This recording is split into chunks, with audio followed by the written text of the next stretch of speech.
ہر فرقہ، ہر مسلک، ہر جماعت اسی آیت کو تلاوت کرتے ہیں اور دوسروں کے اوپر فٹ کرنے کی کوشش کرتے ہیں۔ وَاعْتَصِمُوا بِحَبْلِ اللَّهِ جَمِيعًا وَلَا تَفَرَّقُوا، کہ سب مل کر اللہ کی رسی کو مضبوطی کے ساتھ پکڑ لو اور فرقہ بازی نہ کرو۔ دیکھیے، پہلے ہم لوگ ان کو کہا کرتے تھے، بریلویوں کو، دیوبندیوں کو، اہل حدیثوں کو، سلفیوں کو، سعودیوں کو، کہ تم نے کیوں تفرقے کیے؟ کتاب ایک، قرآن، قبلہ ایک، آخری نبی محمد صلی اللہ علیہ وآلہ وسلم سب کے لیے ایک، پھر یہ تفرقے کہاں سے آ گئے؟ تو پتہ چلا کہ یہ اپنے اپنے ان کے مفادات تھے، اور بغیم بینہم، آپس میں ضد بازی کی وجہ سے انہوں نے تفرقے کیے۔ تو اس کے اوپر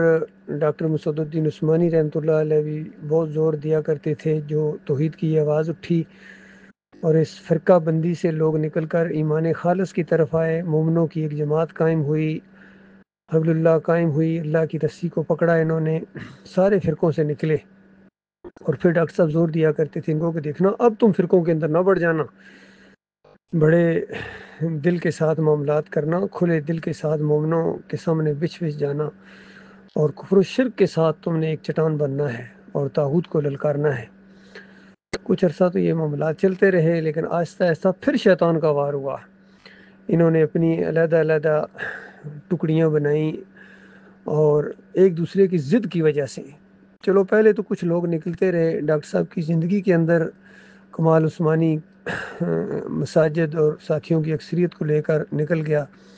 پھر مسلک پرستی اور فرقہ بندی کی طرف چلا گیا۔ لیکن ڈاکٹر صاحب کی وفات کے بعد یہ امیر بادشاہ، عبد القادر سومرو، عبد الہادی، اور یہ غضنفر چشتی، اور یہ عارف ایبٹ آباد والے، یہ سارے پھر وقت زیادہ یہ نکلے ہیں، کوئی نہ کوئی معاملات لے کے انہوں نے اختلاف کیا قرآن و حدیث کے ساتھ، اور پھر 2005 کے اندر آ کے بہت بڑا منصوبہ بندی کی انہوں نے، حکیم رمضان نے اور فیاض محمود باجوہ نے، سرفراز نے اور یعقوب علی نے، سعید احمد نے اور انیس الدین نے ایک مضبوط گروپ بنایا، اور اختلاف کر کے اپنے علیحدہ آپس میں ضد کی وجہ سے یہ جماعت سے علیحدہ ہوئے، اور پھر مزید 4-5 ٹکڑوں کے اندر یہ بٹ گئے۔ تو بتائیے کون اس آیت کو مانتا ہے؟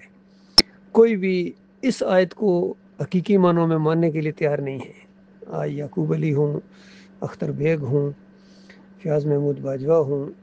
یا معراج الدین ہوں، یہ سارے کے سارے اس آیت کو نہیں مانتے ہیں۔ انہوں نے ٹکڑے کیے ہیں، ادھر ادھر بکھرے ہیں، اور اپنی اپنی دکانیں علیحدہ بنائی ہیں، بغیم بینہم، ضد کی وجہ سے، حسد کی وجہ سے، اور اپنی انا کا مسئلہ بنا کے انہوں نے اس آیت کا بہت ہی زیادہ ناشکری والا انداز اختیار کیا ہے۔ بہرحال ڈاکٹر عثمانی رحمۃ اللہ علیہ کے جو اصلی ساتھی ہیں وہ موجود ہیں، ان کو پکار رہے ہیں، ان کو بلا رہے ہیں، دیکھو واپس آ جاؤ۔ ڈاکٹر صاحب رحمۃ اللہ علیہ کی جماعت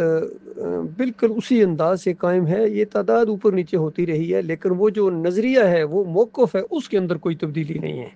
اور نہ ہی انشاءاللہ آئے گی میری زندگی کے اندر۔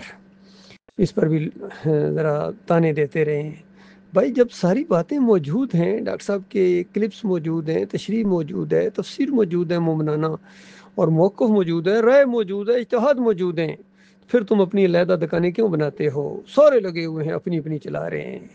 اور اپنے موقف کے لیے کہتے ہیں آج اگر ڈاکٹر عثمانی رحمۃ اللہ علیہ آ جائیں تو میں ان کو قائل کر لوں گا۔ ان کی تحقیق وہاں تک پہنچی تھی، اور حضرت جی کی تحقیق یہاں تک پہنچی ہے۔ یہ سارے کے سارے نام یوزر ہیں ڈاکٹر عثمانی رحمۃ اللہ علیہ کے۔ بہرحال اپنی اپنی قسمت کی بات ہے، اپنے اپنے نصیب کی بات ہے، پہنچنا اپنے مالک کے پاس ہے، وہاں تمہیں وہ بتا دے گا، سارے اختلافات وہ دور کر دے گا۔ سارے اختلافات جو پوری زمین کے اوپر انسانوں کے درمیان اختلافات ہوئے ہیں، وہ اختلافات ختم کرنے اور سزا اور جزا کا وقت ہوگا، وہ معافی اور واپسی کا وقت نہیں ہوگا، یہ یاد رکھیے۔ تو لہٰذا یہ توحید کی دعوت اٹھی، اللہ کے بندو، یہ ایمان کی شمع روشن ہوئی ہے اس اندھیرے کے اندر، کفر و شرک کے اس اندھیرے کے اندر، ڈاکٹر مسعود الدین عثمانی رحمۃ اللہ علیہ کے ذریعے اس ایمان کی شمع کو بجھنے نہ دو۔ اللہ تعالیٰ اس کو قائم رکھے گا، اور مخلص اور باصلاحیت لوگ انشاءاللہ آگے آئیں گے۔ اور یہ جو چلے ہوئے کارتوس ہیں، ان سے مجھے کوئی کم از کم اب امید نہیں ہے۔ ان کے اوپر وقت لگانا، محنت کرنا، یہ بالکل یعنی ٹھیک ہے، جو اگر خلوص کے ساتھ کرے گا وہ اپنا اجر پائے گا، لیکن زیادہ وقت اگر نئے لوگوں کو دیا جائے تو وہ زیادہ مفید ہوگا، اور وہ ان سے زیادہ امیدیں ہیں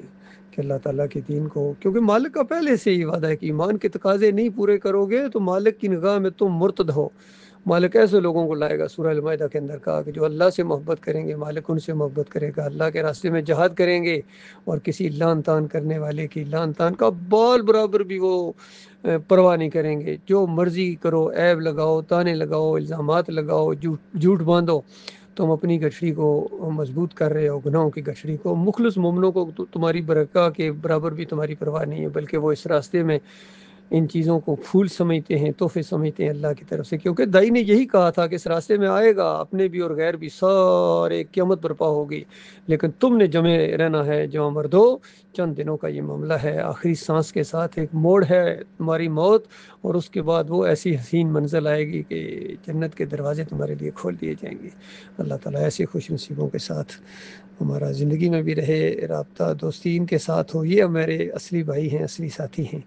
اللہ تعالیٰ ان کو قائم رکھے، اور مالک نئے لوگوں کو